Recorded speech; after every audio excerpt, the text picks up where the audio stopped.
Baiklah, pada saat ini kami akan menjelaskan materi tentang KOSO. Kita masuk pada pengertian atau definisi KOSO. KOSO kepanjangannya adalah Committee of Sponsoring Organizations of the Treatway Commission.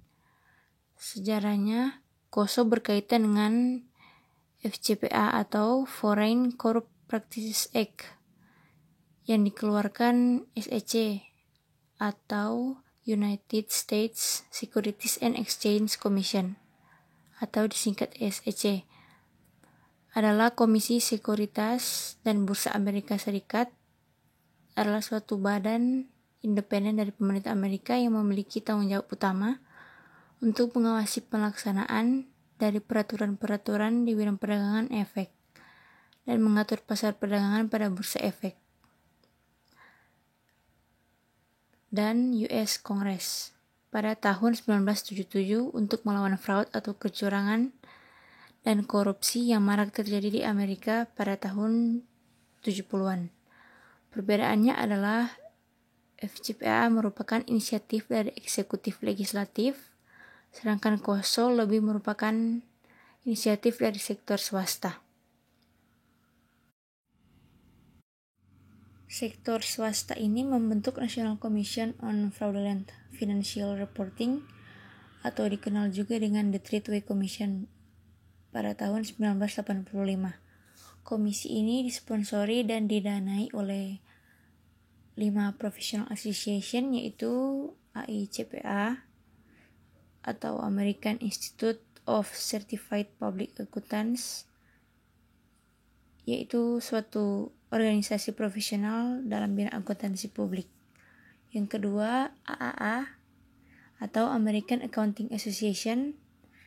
Ini adalah sebuah organisasi akuntan untuk para akademisi akuntansi terbesar di dunia yang terletak di Amerika Serikat. Yang ketiga, FEI atau Financial Executives Institute, adalah organisasi berorientasi layanan anggota yang berbasis di Morristown, yaitu di New Jersey, untuk eksekutif keuangan tingkat senior di perusahaan dalam berbagai ukuran, baik negeri maupun swasta, dan di semua industri.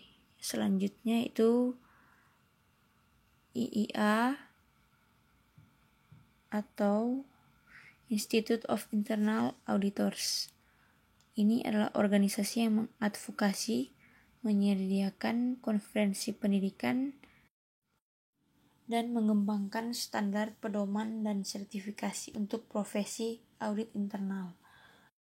Yang terakhir yaitu IMA atau Institute of Management Accountants, adalah asosiasi global untuk profesional keuangan. Tujuan dari komisi ini adalah melakukan riset mengenai kecurangan atau fraud dalam pelaporan keuangan dalam kurung fraudulent on financial reporting, dan membuat rekomendasi yang terkait dengannya untuk perusahaan publik, auditor independen, SEC, dan institusi pendidikan.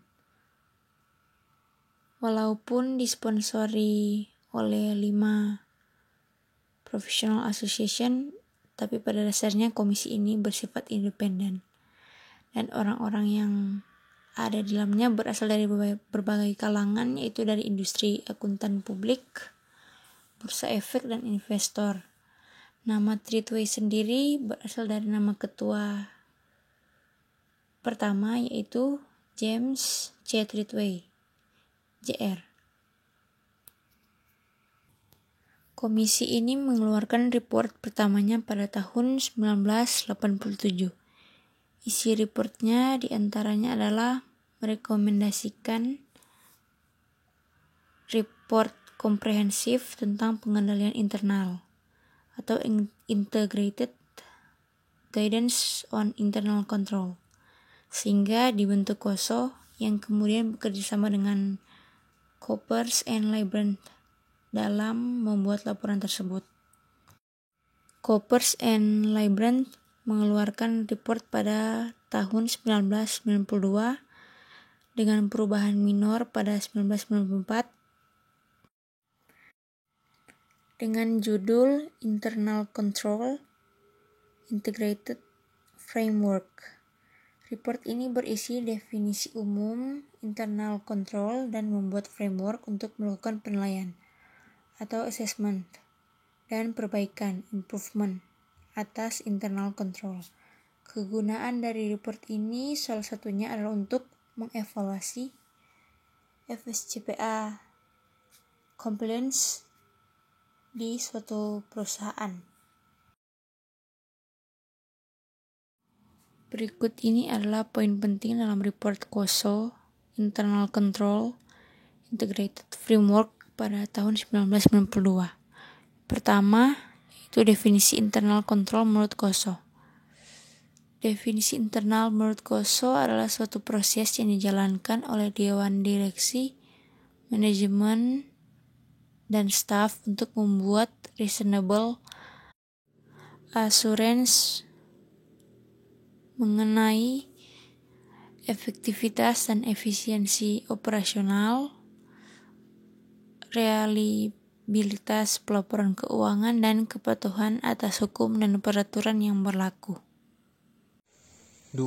Menurut COSO Framework, internal control terdiri dari 5 komponen yang saling terkait, yaitu yang pertama, control environment, yang kedua, risk assessment, yang ketiga, control activities, yang keempat, information and communication, yang kelima, monitoring. Di tahun 2004, COSO mengeluarkan report Enterprise Risk Management Integrated Framework sebagai pengembang COSO Framework di atas. Dijelaskan ada 8 komponen dalam Enterprise Risk Management, yaitu internal environment, objective setting, event identification, risk assessment, risk response, control activities, information and communication, monitoring. Penjelasan komponen-komponen COSO. COSO mengenalkan bahwa terdapat 5 komponen kebijakan dan prosedur yang didesain dan diimplementasikan untuk memberikan jaminan bahwa tujuan pengendalian intern dapat dicapai. Kelima komponen pengendalian intern tersebut adalah 1. Lingkungan pengendalian atau control environment. Komponen ini meliputi tindakan, kebijakan, dan prosedur yang menggambarkan A. Integritas dan nilai etika, B. Komitmen terhadap kompetensi, C. Kebijakan dan praktik sumber daya manusia, D. Pendelegasian wewenang dan tanggung jawab, E. Filosofi manajemen dan gaya operasi, F. Dewan direksi dan partisipasi komite audit, G. Struktur organisasi. Contoh Code of Conduct, pemberian dan pemisahan fungsi wewenang dan tanggung jawab, job description, dan kebijakan sumber daya manusia seperti pelatihan dan kompensasi. Komponen yang kedua dari COSO adalah penilaian resiko manajemen atau manajemen risk assessment. Perusahaan harus mewaspadai dan mengelola resiko yang dihadapinya. Perusahaan harus menetapkan tujuan, terintegrasi dengan penjualan, produksi, pemasaran, keuangan, dan aktivitas-aktivitas lainnya, sehingga organisasi beroperasi secara harmonis. Perusahaan juga harus menetapkan mekanisme untuk mengidentifikasi, menganalisis, dan mengelola resiko-resiko terkait. Contohnya, penggunaan Key Performance Indicator atau bisa disingkat KPI, survei kepuasan customer, dan yang terakhir, Balance Scorecard atau bisa disingkat BSC. Komponen yang ketiga yaitu sistem komunikasi dan informasi akuntansi atau Accounting Information and Communication System. Komunikasi informasi tentang operasi pengendalian intern memberikan substansi yang dapat digunakan oleh manajemen untuk mengevaluasi efektivitas, kontrol, dan untuk mengelola operasinya. Keakuratan dan ketepatan informasi dibutuhkan guna mengambil suatu keputusan. Selain itu, dengan sistem informasi dan komunikasi memungkinkan karyawan perusahaan mendapatkan dan menukar informasi yang diperlukan untuk melaksanakan, mengelola, dan mengendalikan operasinya. Contohnya, staff meeting bulanan, newsletter dari perusahaan, dan terakhir, proses for escalation of issues. Nomor 4, aktivitas pengendalian atau control activities. Aktivitas pengendalian merupakan kebijakan dan prosedur yang membantu meyakinkan bahwa tindakan yang diperlukan diambil untuk menghadapi risiko-risiko yang terkait dalam tujuan mencapai suatu usaha atau entitas. Contohnya, rekonsiliasi, protect user ID, dan password verifikasi tanda tangan atas penarikan cek. Nomor 5, pemantauan atau monitoring. Keseluruhan proses harus dimonitor dan dapat diubah jika diperlukan. Dengan cara ini, sistem dapat bereaksi secara dinamis, berubah seiringan dengan perubahan kondisi. Contoh, outgoing review of operation, penilaian kinerja karyawan, dan exception reporting.